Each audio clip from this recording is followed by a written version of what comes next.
Thank you. Boy, it's really terrific to be here. Thank you for the invitation. And to be back on the Stanford campus. Our company is just located one exit north on 280 off in Redwood City. And it's a special opportunity to be here and participate in your activities and kick off the season.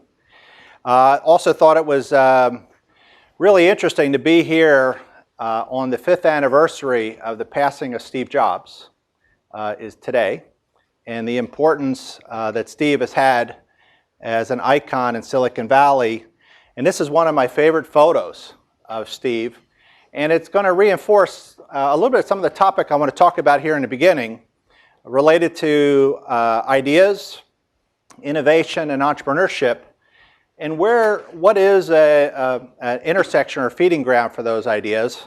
And as you can imagine from this perspective here, firmly believe that it's a lot of different disciplines coming together that can make a big impact. And Steve is noted for saying it's in Apple's DNA that technology alone is not enough.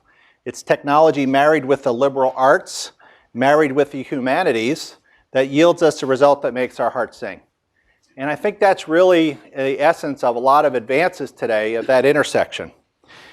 And if you look around and you look at, there are so many opportunities, actually so many needs for big breakthroughs and big ideas, whether you're thinking about new ways of storing energy, new ways of curing diseases, new ways of protecting information and cybersecurity or national security, and the opportunities for making an impact. And in particular, being here at a university, and I love quotes. You'll see different quotes coming up. But this quote here from Henry Rosofsky, who's the dean at Harvard, one of my favorite: "Research is an expression of faith in the possibility of progress. The drive that leads scholars to study a topic has to include the belief that new things can be discovered, that newer can be better, and that a greater depth of understanding is achievable. Research, especially academic research, is a form of optimism about the human condition." And I love the actual poeticness of that statement and that perspective. And it's what really drives me and historically my students over the years. And what Steve has done so well, and you think about what Apple has done, and you think about the intersection of great hardware and great software, but really thinking about how it changes society, how we interact with one another, how we think. And what that really is the convergence of disciplines. And I had the privilege of chairing a National Academy study on convergence and its impact in driving innovation. And historically, the word convergence and its meaning has often implied the convergence of the physical sciences, engineering, and medicine. In fact, that's the way MIT has classically referred to convergence. But I think what it really means is bringing together disciplines in maybe not so obvious ways and thinking about what emerges from that. But I think more broadly, and what Apple has done, is I think you have to think about extending this to the social sciences, the humanities, and perhaps even the performing arts. And thinking about tech and the humanities and the liberal arts as an important aspect. And as part of that, I think a lot of people believe that convergence itself is actually a blueprint for innovation. If one can get convergence right, it can be a real driver for new ideas. And coming back to Apple, when you think about who Apple has gathered around the innovation desk, if you will, it's not just the techies, it's not just the hardware and software folks, but looking at some of the recent hires, former CEO of Yves Saint Laurent, former CEO of Burberry, designer from Nike, all these different people coming together in a rather not so obvious way to think about changing the way we live. And that's a really important pattern. And you think about what does that mean here in universities. Universities are interesting. We often deal with an 18th century organizational structure, right, where there's silos. In fact, I find it ironic. Universities are one of the few places where entropy doesn't work. Mixing is not natural here. And you really have to fight through those barriers and encourage a lot of the new people here at Stanford. Is so many resources here on campus to be able to break through and reach to different connections, and that's really what this is talking about. And you'll see part of this aspect is, and when you think about the kinds of people at Carbon or at Apple, you'll see this metaphor of I-shaped people or T-shaped people. People that I-shaped being very monolithic in a particular discipline, and the metaphor of a T-shaped person, deep in a subject but be able to go and interact with others. I think nowadays there's a higher calling, and it's the pie-shaped or comb-shaped people, right? Where you actually are deep in multiple subjects and conversant in multiple subjects. And this really takes it beyond what may be the common language associated with T-shaped people, but the ability to be multilingual and go deep in multiple subjects, which is really important to make a difference today. And part of that, when you gather people around, and one of the core cultural values for us at Carbon, is that when you are working with a diverse set of people, that there's going to be a need to be clear about not only what you know, but what you don't know. And there's a vulnerable trust that one has to have if you're going to be clear to your colleagues about what you don't know. And that's in essence, that's a critical characteristic value that we have at Carbon. Let me expand this a little bit further. When I started my academic career in the early 1990s, I got a chance to be invited to an innovation committee or workshop at a very large chemical firm. And I flew outside the United States to get there, and I walked into this innovation group, and it was a pretty sterile looking boardroom like this. But what was really amazing to me was not only was it all white guys around the table, but they all graduated from the same 2 research groups. Right? And you know what I mean when I say that? I mean, everybody knew each other. Everybody knew what each other knew. And I felt like a Martian coming into this environment. And I never felt more like an outsider than when I walked into that room. And it dawned on me right then and there that this group was at a structural disadvantage, the way they were organized to drive innovation. And a lot of people have talked about this, where the recognition that diversity is a fundamental tenet of innovation. I talked a little bit about disciplinary diversity in the beginning, but diversity more broadly defined, and recognizing that diversity plays a really important role. It doesn't always trump ability, but it does so far more often than we expect. And it's a really great book by Scott Page called The Difference. What I find intriguing in a lot of different sectors of our society and our organizations, that once you start talking about diversity and the role that it has on driving innovation, that very quickly people will come up and start talking about ability, the meritocracy. And there's often a very quick a pivot that says, that the meritocracy is really the driver, and should we be giving up the meritocracy? Clearly, no. Ability matters, no question about it. But the point is, so does diversity. They're different topics. They're absolutely different topics. Nothing is more impactful than a diverse set of individuals driving towards a common goal to make a difference. And it's this experiential diversity that's really important. Recognizing early on that we learn the most from those that we have the least in common with, right? And you think about that. If you're getting part of a design team, and you're fortunate to be part of a design team, you recognize that these different experiences drive the innovation process. I can tell you, more times than not, different design teams I've been associated with, if somebody grew up with not much money, they think about problem solving fundamentally different than somebody that grew up with a lot of money. Not that one is better than the other, they're just different. And if your goal is to broaden the perspectives around the table, then you have to think about this diversity, this element of diversity to drive innovation. And recognizing that some of the most innovative solutions comes from embracing that diversity of perspective. And so I think my sort of message here is that I think we need to be intentional about this diversity, or you're going to lose out. It's really the secret sauce of a lot of different companies, especially those companies that are trying to drive something very profoundly different. And diversity is a recognized fundamental tenet of innovation. Again, I love books. I love quotes. Peter Thiel has a really terrific book, 0 to 1.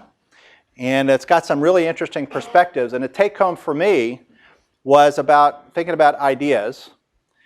And this fundamental tenet that he has is, what important truth do few people agree with you on? And embedded in that is what he thinks is a 0 to 1 idea, a profoundly different idea. And that ideas come in 2 flavors, seminal 0 to 1 ideas, and then incremental ideas, 1 to n ideas. And you think about that, and you think about what it is you're working on, and you think about, especially in an academic setting, and thinking about where those breakthrough ideas are. And it's really convincing people about building a different future. And that's really an element of a characteristic. For those of you that think about academia, if you have an idea that very few people agree with you on, and you try to go get funding, right, through traditional mechanisms, peer review, what does that necessarily mean? It's not going to get funded, which is ironic when you think about NSF and NIH and traditional funding mechanisms about the need for these breakthrough ideas and having people agree with you. So one has to be entrepreneurial and think about getting some of these ideas done, especially even at a university, because the access to funds, maybe they're professorships, maybe there are other kinds of fellowships, that gives you the latitude to pursue crazy ideas. But in those ideas are those 0 to 1 breakthrough ideas. And so thinking about the differences between academia and the private sector, I think venture capital is the fuel for some of the craziest ideas. And that's what I love about doing what I'm doing now, bridging academia and entrepreneurship. Another element that you'll think about with ideas, anybody know who had this quote? You do not merely want to be considered just the best of the best, you want to be considered the only ones that do what you do. Anybody know? Some of the older folks. Jerry Garcia, right? And so again, back to strategies all about being different, another term that you'll hear from the business folks, working on different ideas, doing something different. There's a lot of software people now writing a lot of code to push advertisements on people, right? There's a lot of focus on that. And if you can now do something different than that, or finding a hotel room or other things, there's a lot of opportunities for driving software to do things that are different. Encourage you to think about those things, right? That's a bit of a challenge. And then for me too, especially in an academic environment, back to this 18th century quote from Goethe, which is almost like the Nike commercial, just do it. The translational aspects of research, coming back to where we started, taking ideas, taking the essence of great research, targeted at addressing societal problems, can be a really powerful mantra. And for us, and over my career, this has meant participating in a number of new companies that did some game-changing things that we believe, and some are more game-changing than others. This was a biodegradable stent that goes away after 18 months. That company was acquired by Guidant, now part of Abbott. We have about 150,000 people with their degradable stents in them. This is a nanobiotech company called Liquidia, making particles, engineered particles, using the tools of the microelectronics industry to make medicines. And so bridging photolithography and medicines for new drug delivery approaches. Again, opportunity for bridging very dramatic ideas. This is a battery company located in Berkeley that has non-flammable electrolytes for lithium-ion batteries. Who would be interested in that today? There's a few of us, maybe with laptops on our laps, let alone on airplanes. And then let me tell you about a company that I'm very excited about, and that I'm here representing with a few of my colleagues here, and that's Carbon. So I'm going to talk to you, give you a bit of a glimpse into what we think is a breakthrough in additive manufacturing, or 3D printing. And we use patterned light, and I'm going to refer to light as our chisel. I love that metaphor of light as a chisel. And this work was described in Science about 18 months ago, happened to be on the cover of Science. And the embargo on the Science paper was lifted the moment I walked onto the stages of TED. And then our company came out of stealth mode. So I think from an entrepreneurial point of view, I think of that as an entrepreneurial hat trick. Paper and Science, coming out of stealth mode, TED Talk. Worked out pretty well for us. So that's a good recipe to get launched. So 3D printing, everyone's familiar with 3D printing. Everyone's familiar with 3D printing. President Obama is talking about 3D printing. And I think it's clear to say that 3D printing has not emerged to be a significant industrial sector yet. In fact, you just look at the dollars, it's only a $4 or $5 billion industry. To put that into context, the US polymer industry is a $400 billion industry. Okay? And the 4 to 5 billion includes metals. And the primary reasons why 3D printing has not emerged to be manufacturing, it's a terrific prototyping technology. But the prints take forever. They're not at a speed that's economically viable. The layers give rise to anisotropic properties. And it has a real problem in designing proper material properties for complex devices. And the material choices that are available are pretty limited. And so when you think about other great books to read, Jeffrey Moore, Crossing the Chasm, or Inside the Tornado, those of you who do entrepreneurship, those are classic books.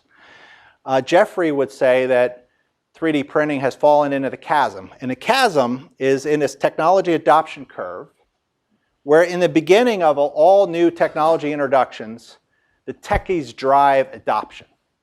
Techies love products, in fact, they love products that are not complete. They like to cobble together a partial solution, and that's part of what they love to do. But to really get to the early majority or the large volume of revenue, you need an economically viable solution. People don't care about technology on the other side of the chasm. They want a solution that's economically viable. And a technology that falls into the chasm has some significant shortcomings, and a lot of us believe that 3D printing has done that. And I think this is a good representation of it. This is a classic 3D printing technology called SLS. Spreading powder, a laser sintering it, pushing it into the table, and then it gets pushed out. And somewhere buried in that cake of powder is a product. Right, this is one of the mainstays of 3D printing today. It's called selective laser sintering, SLS. This is being done with a nylon or polyamide powder, sintering it together. This is essentially identical to Hewlett-Packard's HP's new technology. It's this technology, maybe done in a bigger format. But it's a sintering of powder, right? For an atomic solid, for metals, this works pretty well because there's essentially no memory of the grain boundary for an atomic solid.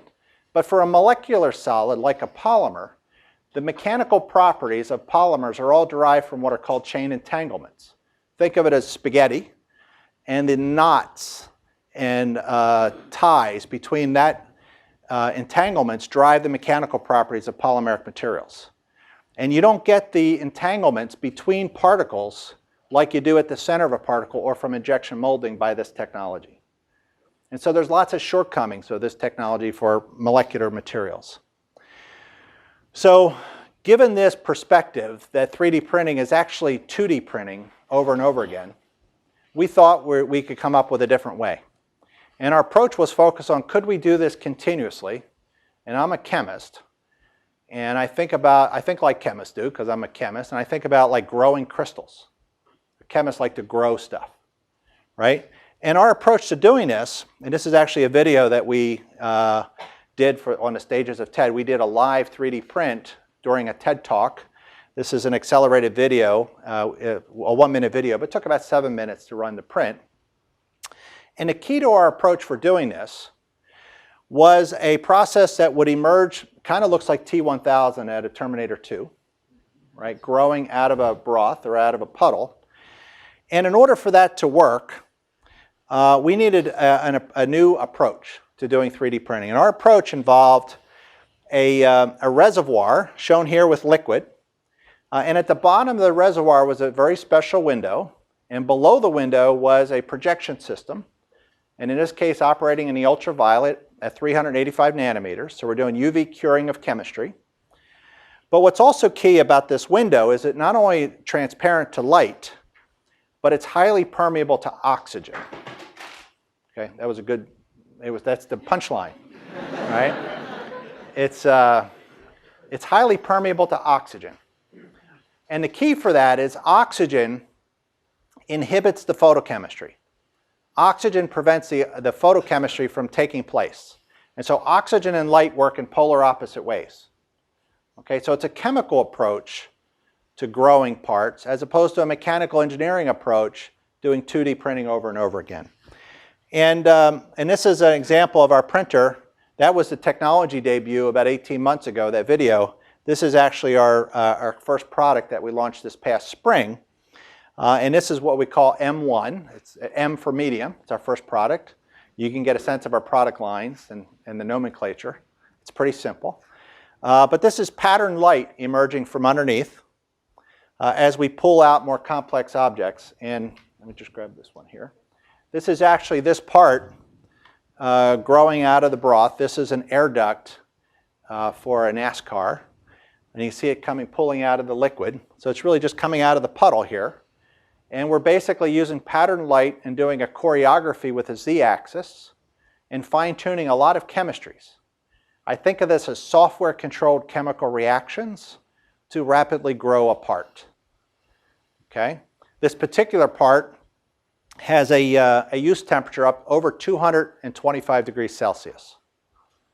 Right? And so this is a really high performance, very high modulus material. It's got a 4.5 gigapascal modulus. And the essence of our process is shown here. This is something called optical coherence tomography. This is analogous to doing ultrasound imaging, but with light instead of sound waves. And this is our window. And we're growing a 2 millimeter diameter part at 200 millimeters an hour instead of a layer by layer approach. These speckles are nanoparticles that we added as a contrast agent. So you can see the flow of liquid. And so what's happening is light's coming through right here at the bottom at this diameter, 2 millimeters, to generate this cylinder. But what's happening is oxygen's also coming through. And so the oxygen prevents the light from solidifying the resin right at the window. Okay? And it creates a gap, what we call a dead zone, where the photochemistry doesn't take place. That dead zone is about 35 microns thick, right? About a third of the diameter of a human hair. And so what happens is as we pull the part up, suction forces bring the liquid in underneath, and there's a river of resin that flows in underneath the part, maintains the puddle. So as we pull the parts up, it allows us to grow these parts. And so this is our process. And when we start making parts in this manner, if you cleave the part, if I have this bicycle pedal here, if you cleave this part, this is an example of a bicycle pedal that we've printed, and you can see it's got a lot of different angles to it while you're printing it. Okay? If this were made by a traditional 3D printer, there would be layers oriented relative to the orientation of how you printed the part. And in traditional 3D printed parts, that layering gives rise to anisotropic properties, properties derived from the orientation of the layers. But when we grow parts in this manner, especially with the kinds of chemistry we use, and you cleave the part, there's no remnants of us changing each image slice. Right? It's uniform by all means of analysis. Right? So these parts are isotropic. Right? They don't have the orientation dependence of mechanical properties. And that becomes really, really important for making final parts. And so as we think about our business and how we want to bring this forward, and you think about the age that we live in today, we live in a subscription age. Right? The age of where software, used to buy software in a box, those of us with disks, remember disks? Floppy disks, right? Some of those were 12 inches, way before a lot of you guys were born. Right? And then it got smaller and harder, and you don't buy software that way anymore. Right? It's a subscription. Well, we offer our machine in a similar mode. Instead of software as a service, this is hardware as a service. Okay? It's a subscription model. You can think of it as a rental. Right? And what this does, it gives a couple things. First of all, it's internet connected. We get to push software every 5 or 6 weeks to the printer. Our VP of engineering, Craig Carlson, was the VP of engineering at Tesla. Right? My car just got a software upgrade the other night with new features on it. New parking, new autopilot features. In fact, the UI changed. I don't even know where the music is anymore right now. I hope we don't do that when we push software. But But the ability of pushing software to the device allows us to add new features to the printer. And one of the most important new features allows us to design new resins and develop the technology to make new resins printable and control that dead zone in particular. And so the details, for example, one of the most important reasons of having an internet-connected printer is there's a whole lot of properties that impact that dead zone. Okay? Think about how much light's required to solidify a different resin. You change the chemistry, you change the details of that photochemistry. What is the viscosity of the resin? How far does the light penetrate into that liquid? Right? What are the mechanical properties of the part while it's being built? What's the machine configuration? What's the part geometry? And so we've mapped all these fundamentals out, and I'll just show you one example. This is us building an Eiffel Tower. This is the temperature profile that happens while we build something like an Eiffel Tower. Right? And you can see the temperature's changing. Right? For chemical reactions, every 10-degree change in temperature, reaction rates double on average. Viscosity is changing. This really impacts the details of controlling that dead zone. Here's one of our prototype printers now operating another factor of 10. This is going at 2,000 millimeters an hour. Right? And if you look carefully, you'll see it growing, and then you'll see some smoke coming off the parts. Now, as a chemical engineer, I'm showing off here a little bit. Right? We have to run our 3D printers where we have to start thinking about water cooling them. Right? And heat transfer becomes a limit. On mass transfer and heat transfer become really key limits on us how fast we can go. Right? But this is now 2 orders of magnitude faster than what we showed on the stages of TED. And so my point in saying all that is that our customers don't have to worry about that. We have a print button. Right? We have a team of, yeah, it's a simple statement, right? We have the most amazing team of chemists, rheologists, kineticists, physicists, figuring out the fundamental cores of how to control the dead zone and make a great part, and that drives an algorithm that drives the printer. Right? So it's a simple print button. And that's what people want nowadays. All they have to do is pick their geometry, pick their resin, and we take care of the rest. And that's how we do this. Okay? And you need software, be able to update software over time, and having an internet-connected device to do that. And so we have over 25 sensors built into the printer. They stream over 1 million data points a day, each one, back to our servers at Amazon Web Services. We're collecting a massive amount of data on how to print well, all the operational data associated with the printer. And this data-rich environment is really what you hear about in a digital factory of the future today. Right? Our customers want this kind of operational data. Right? Every time a part is made, call it the born-on data, right? We have a log of data associated with when this part was made. Right? So we have all those operational details, and that can all be fed back into your ERP system associated with the manufacture of these parts. Think about the opportunities for new business models that transforms. If a part breaks on a car, right, and you don't have a connection or you don't have traceable parts, right, you have to recall maybe 600,000 vehicles. Imagine the opportunity for just recalling the 1,200 vehicles associated with maybe that bad lot of resin. If you could have an identifier on the part tied back to all the operational data.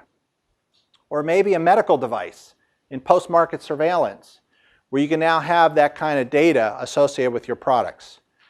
Or maybe you have authentic parts, whether you're BMW or Mercedes, and you're thinking about your brand and your design and maybe your intellectual property, and be able to have that kind of tie back to your particular products. One of the things that's essential for us, too, is that those of you that are familiar with 3D printing, it's not uncommon that the first time you try to print something, there are defects. Right? And for us, this would be an example of a defect, this delamination. This is where maybe the dead zone got away from us. Too much oxygen, not enough light, pulling too fast, and it delaminated. Our customers get to score the quality of the parts. We get to change the printing algorithm so that that class of problem doesn't happen again. And then we get to push new software and fix the problem. This is a network effect. And if you read another great book by Eric Schmidt on how Google works, or Bill Curley and being part of the 10X Club, one of the essential characteristics of an really interesting business model today is having a network effect. That is, the more people use this printer, the better it's getting.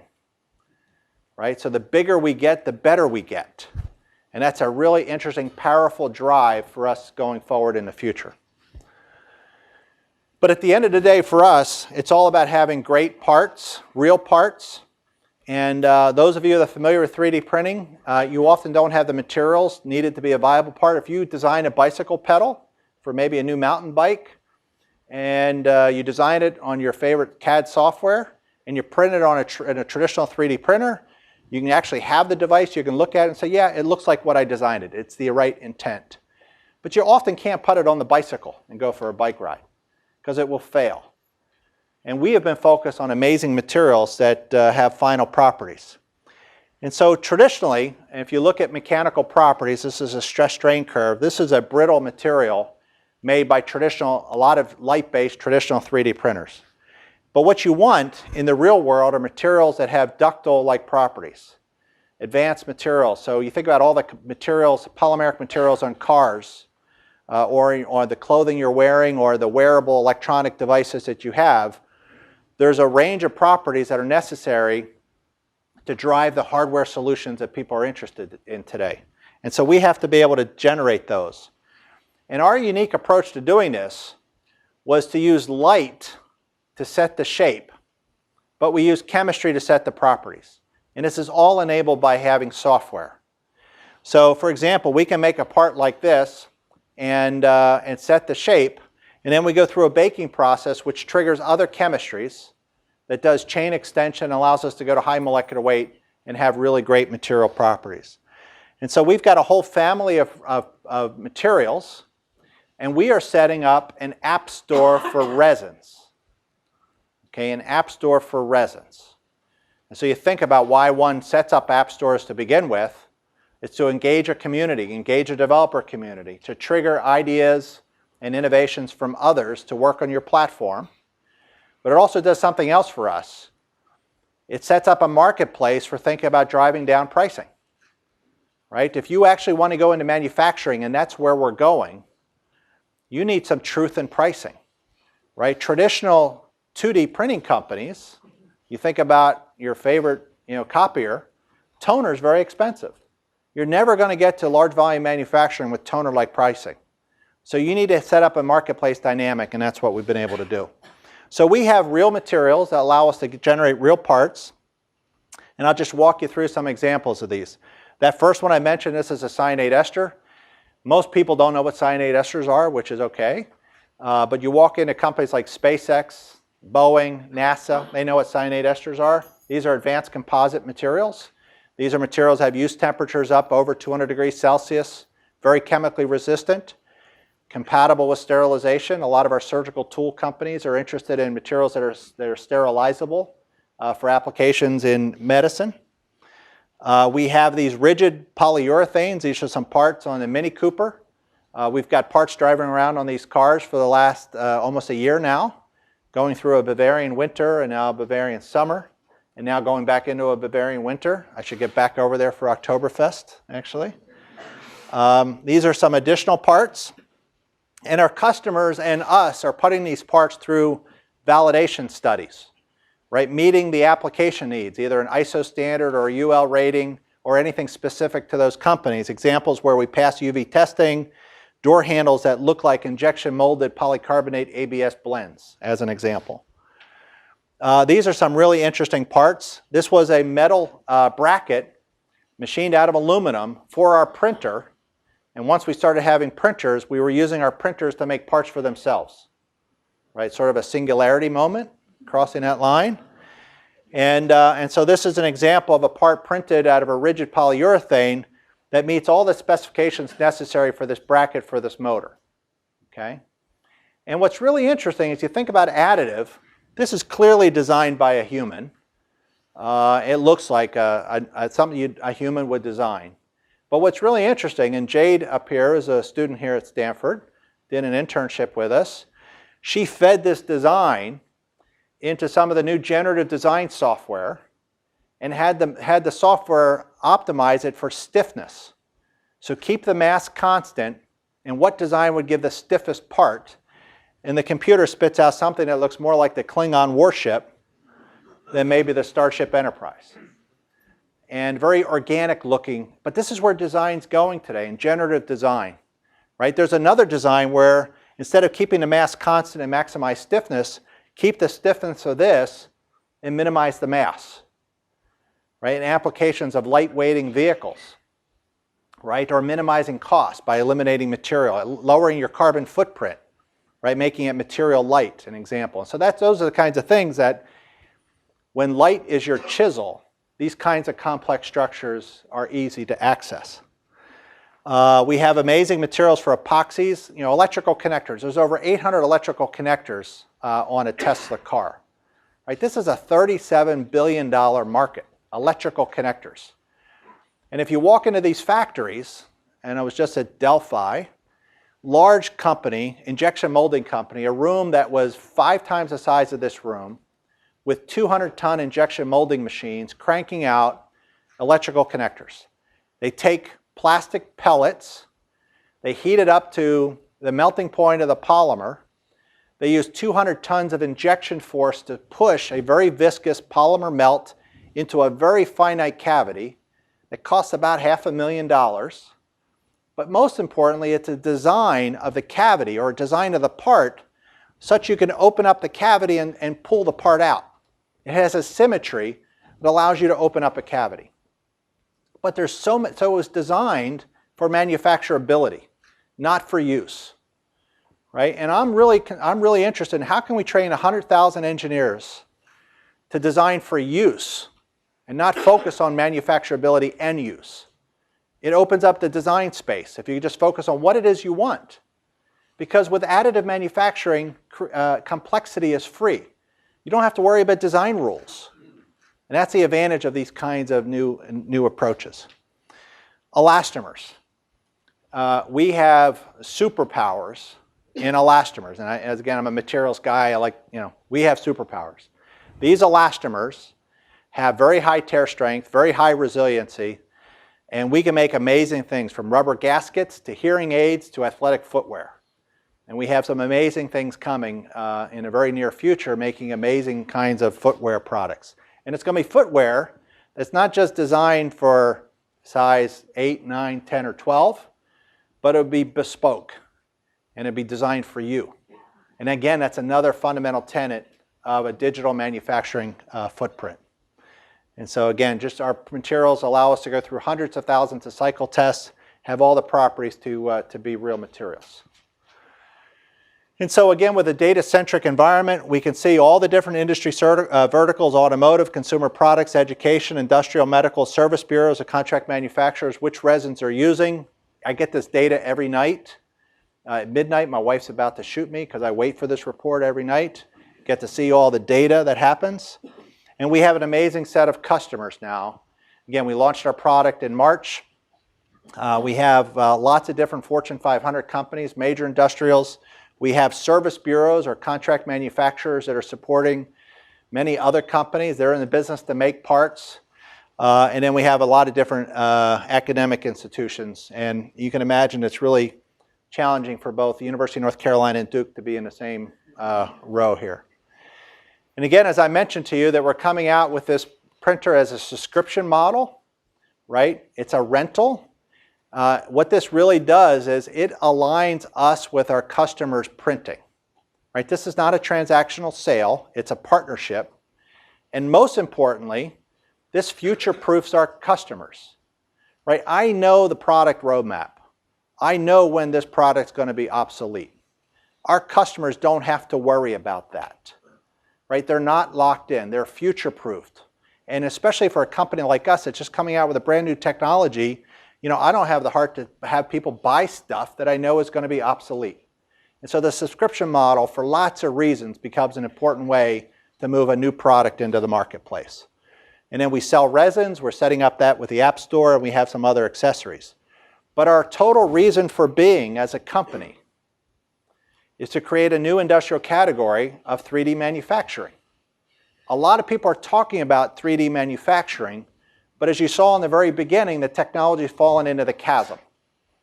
It's today still about prototyping, and our thesis is that a lot of companies will do what I would call the long jump, try to get across the chasm.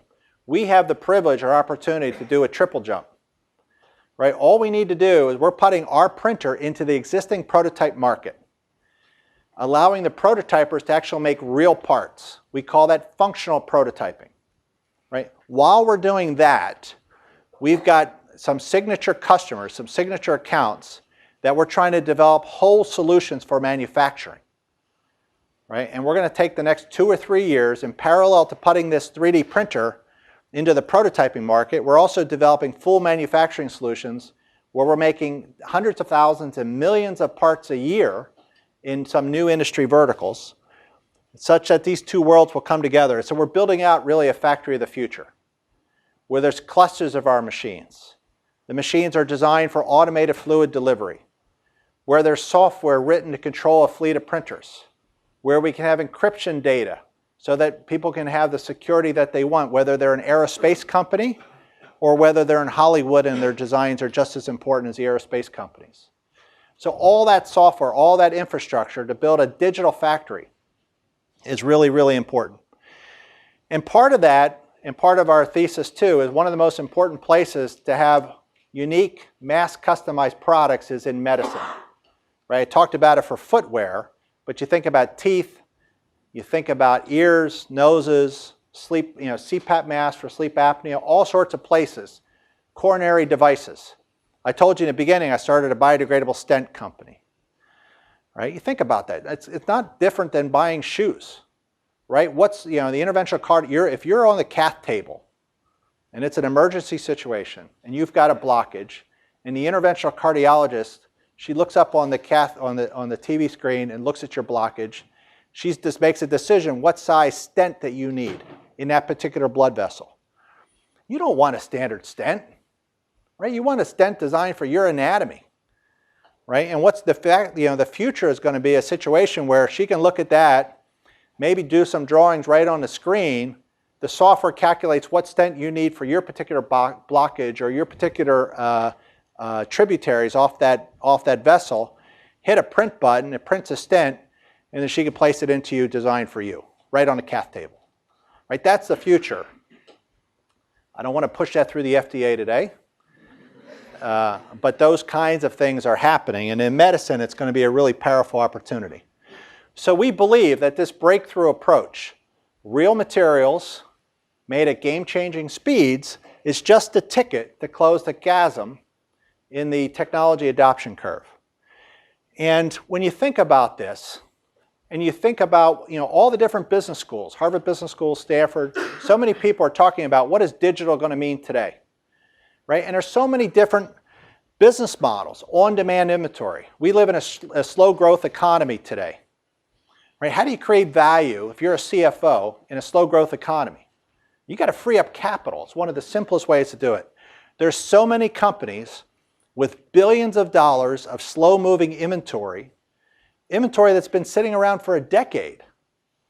And a lot of it's plastic parts. And plastic polymer parts degrade over time. They densify, they get brittle, they hydrolyze, they fade. You actually want a fresh part, let alone a part that's on your books for all that time period.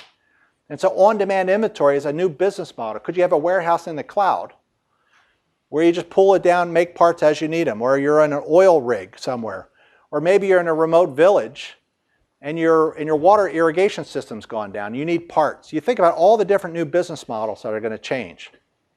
Jeff Immelt, CEO of GE, gave a really great graduation speech at NYU this past spring, and he talked about the end of globalization, that he believes that all the trade barriers that countries are erecting are going to require them to have a very different posture going forward. He says his U.S. factories at GE are going to be manufacturing for the U.S. market, and exports are going to go down.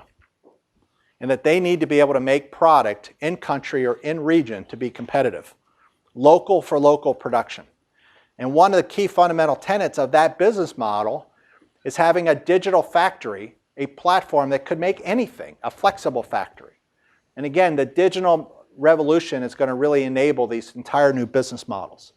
And so, but the key is, what's blocking that is they haven't been economically fabricated and they're not real parts.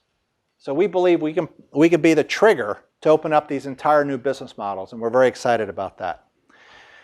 So a future fabricated with light, that chisel, think about light as a chisel is really what drives us.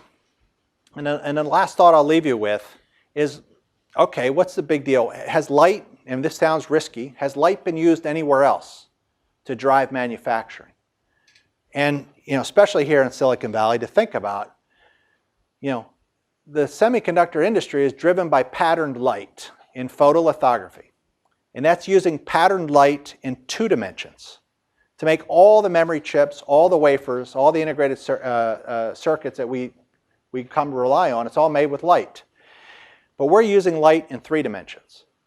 And the opportunities to drive a broader manufacturing footprint and potentially have a bigger impact than even the semiconductor industry is something we're very, very excited about. So we've got an amazing company. It's an honor as a faculty member to serve and be part of this team. This is our board of directors. Our boards, as you know, are representative of their investors, and then you get a couple of independent board members. Our independent board members include Alan Mulally, who was a former CEO of Ford Motor Company. Another great book, read about Alan Mulally, American icon, how he saved the Ford Motor Company. And he was also president of Boeing Commercial Air Division, really a big proponent of digital manufacturing. And then Ellen Coleman just joined our board. She's a recently retired chairman, CEO of DuPont. So emphasizing the material science, the app store for resin focus of our company. So really great advice for us going forward. And then our investors are some of the most iconic investors in Silicon Valley. Right? And I love, as an entrepreneur coming from the East Coast, I love being in Silicon Valley, and all you folks here with Stanford are really in a special position. I think being here in Silicon Valley is what it must have felt like being in Florence during the Renaissance. This is the place for doing entrepreneurship. And that's why we here at Carbon are in Silicon Valley. Our investors include Sequoia Capital. Think about Cisco and Apple and PayPal and Yahoo and WhatsApp. Right? Silver Lake, the largest private equity technology firm. They broke all their rules to lead a Series B investment in a startup company because they knew the impact that digital manufacturing was going to have. And then Google Ventures, when I walked on the stages of TED, Larry Page and Sergey Brin were in the audience. We had a booth, we had our parts. Shortly thereafter, Google Ventures led our Series C.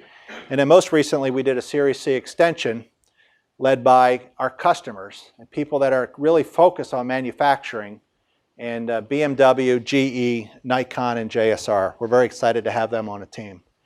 And with that, I'm really thrilled to be here, and thank you for your attention. I'd be happy to answer any questions.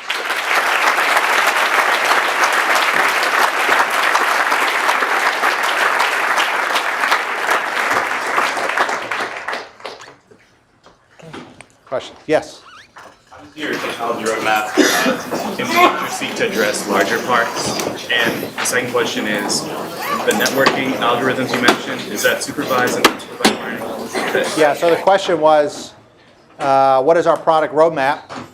And in particular, you asked about larger parts. And yeah, absolutely. You could see the product roadmap be absolutely focused on actually that window technology. The key to having a window that was extensible to larger areas was something that we actually had to technologically tick off on Series B funding. And so our window now is scalable to large areas, and our product roadmap reflects that. And your second question? Are you using supervised or unsupervised algorithms in your networking, or what exactly do you mean by that? You know, I don't even know what that means, actually. Oh, so the machine learning aspect. See, I'm a chemist. I appreciate that. Being comfortable with what you don't know, I'm sharing.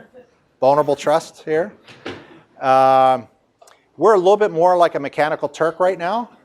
But you know, as our sensors get in, so it's more humans intervening on this. But the opportunity for doing analysis is there. Great question. Yes? Do you see plastics and polymers replacing metals as you're going forwards? Did you see the movie The Graduate? You're a little young. There was a classic line in The Graduate where they said plastics, plastics, plastics, right? That was in the 70s, I think, right? There was a Star Trek movie later on, where the one where they're trying to rescue the whale, and they needed a big pool of water, and Scotty, you don't even know Star Trek. Scotty needed, he was looking for some transparent aluminum, and they had polycarbonate. He says, "You're still using polymers?" That joke should resonate. It's not. So will polymers take over metal? So in your car, that car is loaded with advanced polymeric materials and composites. And polymers are more expensive than metal and glass. And so you ask, why are polymers making such an infiltration into automotive?